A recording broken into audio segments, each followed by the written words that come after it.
Are the other books that aren't in the Bible, are they published somewhere? Can you get them? Oh, yeah. I mean, a Roman Catholic Bible will have what's called the deuterocanonical books.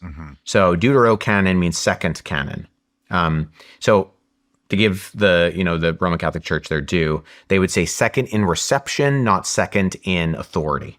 So they were officially pronounced as part of the official canon at the Council of Trent after the Reformation. There was a counter-Reformation after the Protestant Reformation, and that's when those books were officially designated as these are included in Scripture. So you can get Protestants typically refer to it as the Apocrypha, which is just a designation that goes back to the ancient church for books that are not canonical. You're canonical or you're apocryphal. Doesn't mean all apocryphal books are heretical. They're just not part of Scripture. But you can read them. Yeah, first, second, and third Maccabees, Tobit, Judith, the Bell and the Dragon. There's an extra chapter of the Psalms. These are, I think, good, useful books to read. I would encourage everybody to read them because I do think that they shed light on our understanding of ancient Jewish culture.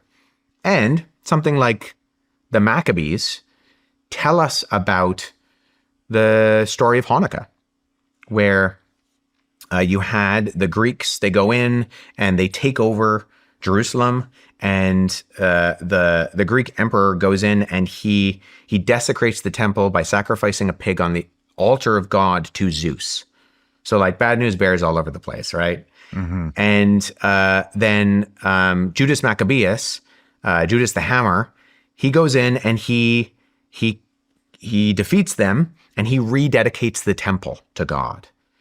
And that's Hanukkah. This is this story that happens prior to the time of Jesus. And then you get to Jesus, and in the Gospel of John, it talks about Jesus going to Jerusalem to the temple for the Feast of Dedication. That's Hanukkah. So something like the Maccabees can actually shed a lot of light on what's going on, even in how we understand what Jesus is doing in his own day. Like, why do Jews today celebrate Hanukkah? Well, it's about this historical event that took place prior to Jesus. And we read about that in these very valuable books, these historical books. But the differentiation is, are these considered scripture? And as a Protestant, I would say no. And I would say that there are good historical reasons to believe that, going through all of the conversations of the last 2,000 years. But I think people should read them, whether they think that they're scriptural or not.